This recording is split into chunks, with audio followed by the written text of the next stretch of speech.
A very good afternoon to you, our viewers. You're welcome to another wonderful episode of Punch Sports Extra. My name is Shegun Odunayo. I have with me my co-anchor, co-driver, and co-analyst in Eniton, Daramola. Eniton, good afternoon. Good afternoon, Shegun. All right, it feels good to be here. Welcome, viewers. Very quickly, we begin the show how we usually begin by giving you the very front page of your darling Punch Sports Extra, the print version, and he's leading very boldly this morning. Ahmed Musa's return to football was a sweet and bitter one. More of sweet because he got a brace in their win yesterday. Those goals everywhere on the social media at the moment. Sweet goals from Ahmed Musa. Although he lost the penalty, he had the opportunity of getting his hat-trick. But a brace after coming back to football, anything sweet one for the Super Eagles captain. Yeah. Although we had that talk just before coming on air, if he's still the captain. But he has not retired and he's still the captain, even though they didn't call him. Yeah, it's understandable. But kudos to Ahmed Musa getting a brace on your return. I hope that will not be, the highlight of the return. This third time now, his return. I think I like the fact that, he can, just fall back to where he started from, you understand, to the home league. When things weren't going so well for him in Europe, you understand. But it's good that he could return to the league. I think everyone should take a cue, from Ahmed Musa. He has taken the lead, and apparently Ahmed Musa was not the only Super Eagles, player who returned to Kano Pillars. Yeah. I think Shehu Abdullahi as well. So it's a good one, really, to see our guys, return to the league. Hopefully, it helps promote the league. I don't know. I think there was one or two, or there were some complaints that the game should have been aired, you understand, live, because it's a big one. Ahmed Musa. It was on TV. I think it was on TV. The cable TV where they watch. No. We're talking about like Nigerian TV. I know it too. But that game was on cable. Just like the English Premier League is not everywhere. It's on a particular cable station. Okay, I hopefully we'll get there. But kudos to hopefully we'll get there. Kudos to the NPFL. Big ups to Ahmed Musa. Yes, he missed a penalty, but the two goals covered up for it. So yeah. All right, still talking about Punch Sports Extra print front page this morning. 10 men, yes sir, 10-man Nottingham Forest was able to hold the yesterday. We'll be coming deep into that when we get to the EPL segment, but it's on our front page this morning. It ended 1-0. That game was fiery. It was goalkeepers for Robinson, Sanchez, Sales, massive saves that practically saved their clubs from losing. Both of them at different times. At different times. I think I would recall, I think it was in the second half, there was one double save from a Palmer attempt. The dribble was just too classy, sweet, unexpected. It was a nutmeg from nowhere, a nutmeg from Mars, and the keeper was there to save it. That looked like a contender. It could be like a contender for the goal of the month. Yeah. But the keeper said, "No way, you ain't going past this level. Not today. Thank you." So amazing, things from both goalkeepers. So it was the game of the goalkeepers. Yeah. It's one of them. I agree. It was a goalkeeper derby. Yeah. Because at some point, what's his name now? JWP, James Ward-Prowse got a second yellow. Oh, he went off, and you would have expected Chelsea to step on the pedals and get something out of that game, but they couldn't get 3 points. But I was just wondering, would Chelsea have capitalized and scored from that attempt if he didn't hold the ball with his hands? But I think that was one for the team. Well, safety first. One for the team. All right, still talking about the front page. Moses Caicedo has said he wants to be a Chelsea legend. Of course, remember Moses Caicedo moved to Chelsea for over 100 million, and the man from South, where is he from again? I think it's from Colombia. Yeah, it's from that side of the world. For over 100 million from Brighton. He said he wants to be a legend. Okay. The moment he said he wants to be a legend, the only thing that came to my mind was, the viral video when Chelsea were all out for Caicedo, and there was a Chelsea fan that sang a song, "Oh, we want this Caicedo." So that was just, what came to my mind. He didn't start well with Chelsea. He didn't, start well. The big money, moved to Chelsea. It was almost as if, the fans were regretting, why did we buy this guy? But he showed the stuff he was made of. At least a glimpse when he scored last season, I think from the middle of the park, towards the end of last season. Yeah, it was nice. So it's good to have ambition. I hope that he can live up to, the hype, his own expectations. Yeah, it would be a good one if, he becomes a Chelsea legend. I think he has what it takes to be a Chelsea legend. And, he's in a balanced team.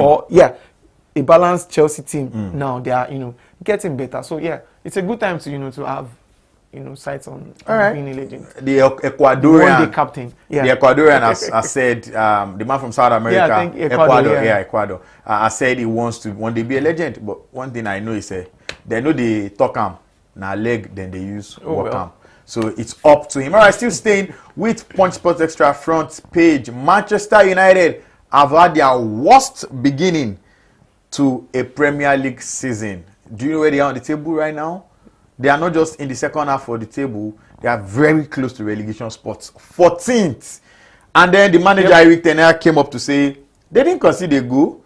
A good one for their defense. And Manchester United fans are probably wondering what is wrong with their manager. Yes, so he said there are 4 clean sheets now. Yeah. So that instead of, the Ogbono and the losses, that is 4 clean sheets. Look at the positive side. Last season, hallelujah. They didn't have enough clean sheets. I really don't know what's going on in Eric Ten Hag's mind, but I can be on 2 sides. I don't want to be on one side of the fence. I can be on 2 sides of the fence. But the very first side of the fence that I would be on is Eric Ten Hag. Do you know what you are doing? Again, do you still know what you are doing? Should we still trust this process? Because if you are saying trust the process, there should be a plan. There should be a process that we can see that, this is what you are trying to do. You understand? But because I don't understand how you have a Marcus Rashford, is getting back to what we used to, we used to know the Marcus Rashford we used to know. Yeah, and then you're pulling him off like in the past. Yeah, and then you're pulling him off half time all in the name of rotation. I think that rotation is not working for me. I'm angry. Took off Mazario. That was like giving me 6 points in FP. Oh well, sorry about that. But he took off, what's his name, Rashford, and he took off some players and half time, and you feel like no, this shouldn't be happening. You understand? There's a certain Amad Diallo that has, brought some sort of balance. We'll come back to my. We'll come back to my anything. I can see that vibe. But sorry. No, it's not just the vibe. No, it's beautiful. I've talked about this I love the vibe. I love that vibe. The next side I love the vibe. We'll just not see it now. We'll see it later on in the show. Harry Maguire is going to be out for a lengthy period. Got injured in that game against Villa. Yeah. Editor, quick one. Injuries are coming in like flood these days. Yes, and it's not small just injuries. Manchester United. And that's what I'm saying in football. Even Real Madrid. In football in general. Yes. Injuries, serious ACLs, crazy 8 months, 9 months, 7 months. What's going on in football? Well, I think it didn't just start this season. It started from last season. Yes. And now with the new Champions League, Europa League system, you have to play more games. Literally, Manchester United played, I think a game. They had a day less to prepare than what's her name now? Aston Villa. Aston Villa played Bayern Munich on, I think it was on Tuesday. Manchester United played on Porto on Wednesday, and they had like just a day between to prepare for for the game against. It's a big game, big game for Manchester United. It is a big game against Aston Villa because the form Aston Villa are in right now. You cannot push them aside. So we have more games now. And you cannot rule out injuries. You cannot rule out injuries. You can't. You have more because they play more games. And I think that was what the UEFA president said, that you have more games. In the advert, he said there will be more games. Yes, why it's interesting. Why it's interesting, to watch. Some people say, they are earning mammoth, salaries, wages. They should be able to play every day if called upon. But don't forget that these guys are humans. If you are working every day, people complain. I cannot do this every day. So it's the same thing. Every day. Regardless of whether you love what you do. Yes, you should love what you do, but you should not be a slave to what you love. Beautiful. Thank you. All right, quick one. Away from football this time, but still staying with Punch Sports Extra front page. The Prince is supporting a rematch for Daniel Dubois up against Anthony Joshua. Do you agree with the Prince? Saudi Prince? Oh, well. He has his opinions. A rematch. Yes, That thing is becoming a money strategy these days. There's an automatic rematch plan somewhere in the year. So now, for the Prince to talk about a rematch, that arguably the rematch will be in Saudi Arabia. It's good for Saudi Arabia. It's a good PR for Saudi. If you look at it from that angle, yeah, it's a good PR. They've been taking a lot of sporting activities. Yes, they down have there every boxing activity is in Saudi Arabia. They are trying to lure football. I don't think they have succeeded yet, you understand? Because if you look at the aftermath of some players that have gone to Europe, to Saudi, they've returned clubless and things like that. Go and make exactly, money. Maybe 1 season, 2 seasons, and they are back. We no longer hear of a certain Manchester City Riyad Mahrez who has gone to Saudi Arabia. I saw him recently. I don't even play know. For Al Ali. Yes, and he was bigger. Oh well. And I felt it just shows you, man. Working. So it's about the money, really. I didn't say that. When you go down Saudi Arabia, he started Odion Igalo, corroborated that. And he said, "What are they playing for? What are they playing for?" That is about the money because he used Ronaldo as a There is only richer than him. Exactly. So it's about the money. But however, it will be a good one for Saudi Arabia. But is it going to be a good one for Joshua? I think if you would agree to what's it called, a rematch, he should knock Dubois out in 2 or 3 rounds. If you would agree, because you need no. You want to tell I'm an AJ fan anytime, any day. Beautiful. So if you want a rematch for a match that you should have won, you need to show us the reason why you are calling for a rematch. All respect to Daniel Dubois. Yes, obviously. That was a total smashing so of if Dubois can do that to Joshua, then Joshua has the capability to do that to him in 3 rounds. If he really, wants a rematch, he should show to us that he's not done. Because I think he's not done. You understand? But some people are saying, "Oh well, I think he should, I think he's done. I think he's done. Oh, like you. Yeah, so if you want to win back this side of your fan base, I don't know if you're in the fan base. I used to be. Okay, well, if you want to win back this side, or you should go to Hollywood. Because what I want is the AJ, what's his name, and Tyson Fury fight. You understand? That's the kind of fight that we want to see. Even Fury is not second fiddle. Yes. So the Ukrainian, what's his name again? Usyk. Yes. So that's what we want. But for him to get to that point, he should be beating Daniel Dubois. You understand? He should be dispatching him easily. If he wants a rematch, rightly so, I'm going to back him for a match. But you must ensure that you knock him out in 2-3 rounds. Show us that yes, this is the AJ that we used to know. You the hungry AJ. That's just it. I don't think he's hungry anymore. That's the truth. Well, he's not even hungry before. No, not like the hungry I used.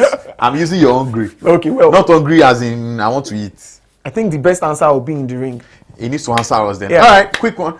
We move over to. This is going to be our last topic off the front page of Punch Plus Extra. But of course, what we have on the front page is always more than what we analyze here. So it's up to you to just go out there, meet your vendors, and grab a copy and have a good read. All right, the last one we are picking out of that front page is Arina Zabalenka says she wants to be world number 1. Remember, she won the US Open after about a 3rd try, got to the semi-finals, got to the quarterfinals at some point, got to the finals and lost. Well, I call her my own girl. The young American girl. What's her name again? 20 years of age. She lost to her last year at the US Open finals. But this season, she came back strongly and got herself a Grand Slam. And now she says her eyes are set on becoming world number 1, which is going to happen if she continues that winning streak anytime soon.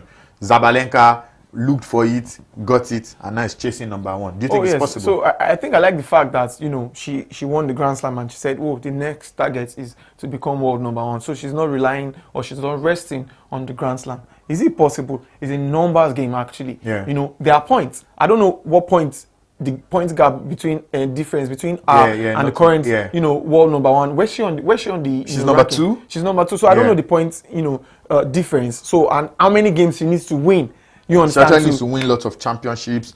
Go to get some of these small championships in tennis and so exactly and hopefully the world number 1 doesn't win as much points as she would. She does, so yes, can she do it? Yes, she's waited a long time. You understand? Yes, she fell and she came back up again. I think I like that resilience. So yes, she can, but she needs to. That's what she needs to do. It's a points game. You need to win.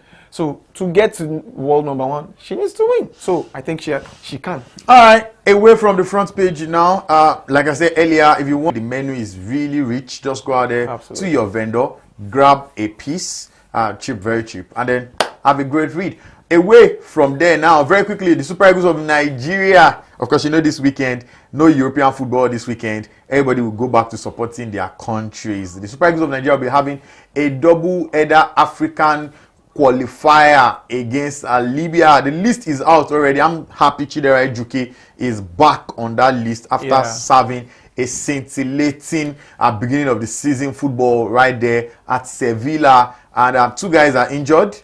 From the guys that made it to Austin Eguavo's team the last time. There's no Victor James Osimhen, obviously got injured after getting a brace a couple of days ago for Galatasaray. And then Unda Azaya, that plays in South Africa, is equally injured. But we still have a couple of great guys. Absolutely. Week in, week out, faces banging goals. Yep. Although it's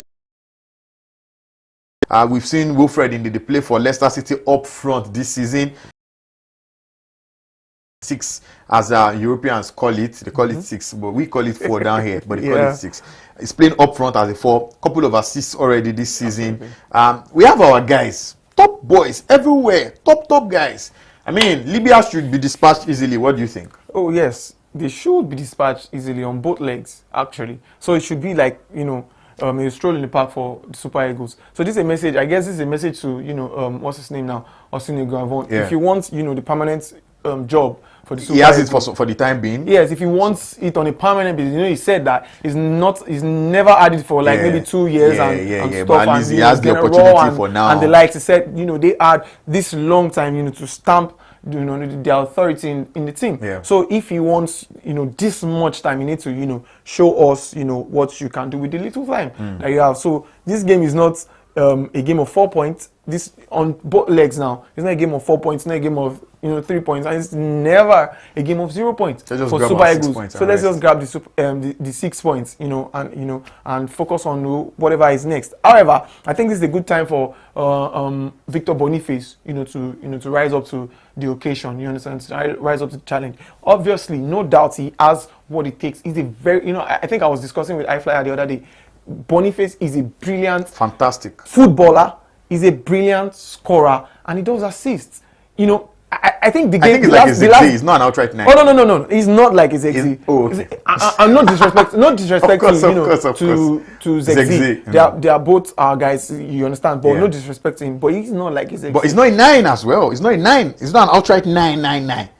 He's just there. Well, he's just there around 8. He's not an outright 9. But he is a 9. So he doesn't do 9. You understand what I'm saying? Yeah. So he is going to be our front guy. You understand? And I think we have the confidence. We need to, you know, to show him that, you know, we are confident. I also hope, you know, that he's not pressured by the fact that, you know, the all eyes are on him, and, you know, everyone expects him to be the one that will score all the goals. He can actually assist. You remember that game that he hit the bar? I think it was last game that we drew against. Was it Angola? No, we didn't draw Angola. We won our last squad. No, we drew. We drew. Yes, Demola Lukman. Yes, he could have, you know, just passed the ball. Yeah, we would appreciate that, you know, if he does that once in a while. So I believe, you know, he has what it takes, and I'm hoping and I'm confident that he's going to score this time. Anytime he's confident he's going to score. We have a double header against Libya. The first one is on Friday, in the 11th, and then we play the other one right there, on the 15th, 4 days after. 6 points. Anything 6 points out of 6 points? Yes, that's what it should be. 6 All points. right. Anything say 6 points out of 6 points. God willing, we'll be here next week Monday to talk about the one that will have taken place on the 11th. I'll be looking forward to the one on the 15th. Very quickly, we move into post-match analysis of some of the top teams in Europe. I think we are to start with Manchester City. Yes, in England, what happened in that game? No goal for Erling Haaland, second time now in back-to-back Premier League games. And then they keep conceding. It looks like Pep Guardiola doesn't understand how to seal that defense. That guy must consider how to sell him away from my FPL. I'm talking about Ederson. Okay. Ederson. They will definitely concede. But then look at Adama Traore. Opportunities upon opportunities on opportunities. He couldn't bury it Fulham scored 2 goals. Manchester City scored more. They got the 3 points. And then you could see Pep Guardiola coaching Adama Traore after the game. They say he never does it against big teams. It's only when he sees small coaches and small teams that he tries to form coach of the coaches. But quick one to that game. Why can't they seal their defense? One, what is wrong with Erling Haaland? Is on the drought already. 2. Yeah, so my FPL is sweating presently because for the past 2 weeks, Erling Haaland has refused to score. Our captain. And yes, it's not just my captain, our captain. And you know, I don't understand what's going on because every time I just look who scored, I'm like, oh, no Haaland. Why is Kovacic scoring 2 goals? You understand? And you know, big one is kudos for Kovacic actually. Because we thought with injury to Rodri, Manchester City are exposed. But apparently, they are trying to, you know, I think some teams are, you know, showing them, giving them a run for the money. But however, they still show that they are the defending champions and the team to beat. So I really don't know what's wrong with Erling Haaland. I think we need to ask him if we can get him on this show, or if he's watching this show, which I doubt, or which I don't doubt actually. If he's watching this show, I think he can answer us to tell us what's wrong with him. But I know, obviously, for a fact that, you know, Erling Haaland will come back scoring. The moment he gets one goal, he just, you know, reins in the goals. So, however, you know, the past 3 games now has been, you know, back to back, end-to-end stuff. Yeah. It's been, but he's used to it, man. He's Erling Haaland. He's the robot. I'm talking about Manchester City as a whole. And, you know, some people are trying to, you know, touchlight, what's his name now, Kyle Walker, and saying he's the weak link in the team. Oh, well, I don't think so. I don't think so. Exactly. Exactly. Yes, and you were talking about the fact that, you know, Adama Traore missed so many chances. I guess he's sweet in wasting. Yes, I guess, you know, that's been like the highlight of his, you know, all his life. From Wolves, he adds rob baby oil and run. That's all. Can we move on? Rob baby oil and run. Can we move on from baby oil, please? That's all he does. We know him now. Just put some energy on the pitch. That's all. He's the kind of player that will have 5 chances and score half. 5 out of 5. He'll score half out of 5. No, I doubt. He might even score 1. That's complete 1. No, he will score half of that one. Okay, half of 1 and a half. Yeah, so like I think he has what it takes. Maybe he should just do it little. I don't know what Guardiola was telling him.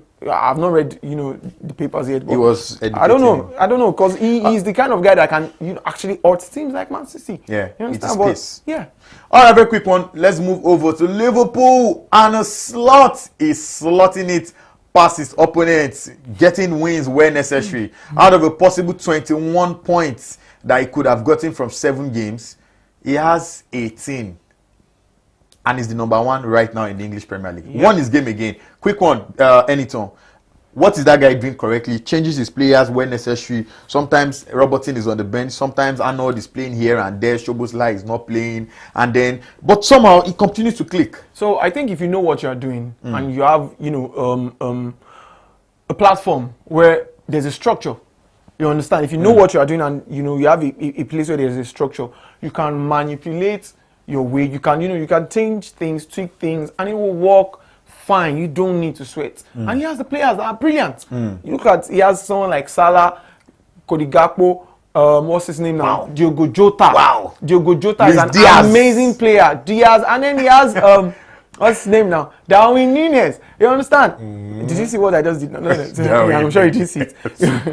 He has Darwin Núñez. He has What's not been amazing this season, but overall the team has been Van brilliant. Dijk, Robertson, and, you know, Trent. So he has a brilliant team. Yeah. Not just a brilliant team, a team with brilliant players. With great boys on the bench as well. You can't, even a backup goalkeeper that is fantastic, because his goalkeeper is injured and has even been injured this season. Yes. But somehow that team is balanced. Apart from the backup goalkeeper, they still have a goalkeeper that is coming next season. Yes, so there's a structure. Yeah, there's and a structure. He knows what he's doing. Because if he doesn't know what he's doing, you know, he can just ruin the structure. I don't want to think a certain David Moyes didn't know what he was doing when he was in Manchester United, or there was no structure. But you can see, you know, from then to now that, you know, obviously lack of structure can just, you know, ruin a glorious house. So, but he has a team that has structure, and, you know, he knows what he's doing, and the players are playing along with him. So, what do you expect? All right. And it's brilliant for him. 18 points in possible 21. Yeah. What do you expect?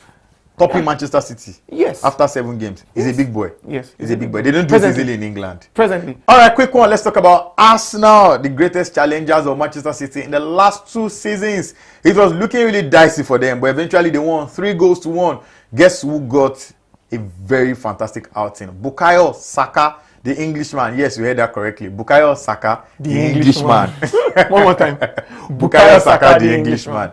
Yeah, sounds funny, but well, that is what it is. Quick one, anything that game. I mean, it was looking really funny, and everybody was wondering what is wrong with this team. First half, nil. You know, nil, and then they got a goal against them, but they came back strongly. Got the first one, Kai Havertz, Bukayo to Kai, sweet goal. Got the second one, and then they synced the team with a third goal from Bukayo Saka. Yeah, so I think in a balanced team or a team who would, you know, possibly challenge Manchester City for the league, you understand, you need to keep your guys fit. Yeah. And not just one guy. You don't rely on one guy. Yeah. If you look, you know, from the time Havertz joined from Chelsea, it was some like, why did you buy this guy? Why did you sign this guy? He has worked his way, of course, into the heart of Arsenal fans, of course, and into the team. He is unbenchable, except he's injured, which he already is. You know, he has a knock and he's not playing in the internationals for Germany. Now you have Bukayo Saka. 30 seconds for Man U. No more emotion. But quick one. Yes, right. I already talked about the first side of the lowest position. I think it's 7 or 8. I think it's 8. Yeah, 8 points, and they scored 5 goals in the league, which is bad. So the question is, Eric Ten Hag, should he just, you know, do the honourable thing by resigning or get sacked? You understand? Because obviously, I don't know. I don't think this rotation. Of the board, I don't think and the support. Oh, I don't think he's a friend of the board. I think he has the, you know, backing of the board. Yes, but I don't think he's a friend of the board because it's just 7 games into the season, and the entire decision makers in Manchester United were at that game. Villa Park yesterday. Yeah, they were there. It was as if, maybe let's come and see this guy. Yes, what are you doing? One more chance, or let's even Sir Alex was watching. Yeah, and almost lost the game. If not for, you know, Harry Maguire, who is unfortunately injured now. You understand? So I think it's more like a punishment. Like, how can you know, let go two goals? I hope that's what he's doing. Tactical change. Yeah, I hope that's what he's doing. And he shouldn't tell us the rotation. And then the fact that he's trying to manage the press. Have you noticed? Yeah. He's been trying to manage the press. Yeah, I think he's trying really hard with them. I think somehow maybe he knows what he's doing, but it's just not really. All right. 5-10 seconds on La Liga. Real Madrid won 2-0, but suffered a very big loss because 2 major guys got injured. Dani Carvajal, I watched that game. I was almost crying for Dani Carvajal. Yeah, I mean, he just kicked that ball, and you could hear from where I was, you could hear, pa, that leg was gone. Oh, you heard pa? Yeah, you could just know, you know, there was this. Okay, so out for 8, 9, 10 months. Yeah. A bad one for him, but they won. But for Barcelona, 3-0. Robert, Vini is injured, but he's not as serious as I think Militao. Dani Carvajal. No, Militao is fine. Right. Yeah, Militao is fine. Vini is also injured, but he's not as bad as, of course, Dani is out for a whole year, almost a year. Maybe Vini is resting for, you know, when you got. They all used to say there's always injury when you are close to another international break. But quick one, Robert Lewandowski at that age scoring a hat-trick. He's not resting anytime soon. Well, like Ronaldo said, he said what did he say now? He said the records are following him at this stage as a result of, you know, what he has done before now. So yeah, what do you expect from Lewandowski? He's a top class player. He's not past his prime. He's still scoring the goals, and he's not in a lower division league or a club that, you know, you understand, that are not, you know, title challengers. He's in Barcelona for crying out loud. So yeah, he's expected of him, and he has Hansi Flick again. You understand, a coach that knows, who understands his boxing. Exactly, and understands how to, you know, get the Barcelona team scoring and you know, and winning. So yeah, he's expected. I don't think that's news for me. Anyways. All right, very quick one. Now we'll move over to basketball. Father and son, same surname, on the court yesterday in a friendly encounter for Los Angeles. I mean, of course, you know what I'm talking about. I'm talking about the legendary King LeBron James and his son Bronny. Of course, many people have come out to say that if it wasn't LeBron's son, he was definitely going to be playing for LA. There was no reason for him to be there. But hey, he has the opportunity to prove himself and his father. Yeah, he has the opportunity. I think it's a big congratulations to LeBron and Bronny. It's a big King James and Junior, or and Prince James King Jr. and James Jr. So it's amazing. I think we saw that coming, you know, during the NBA draft.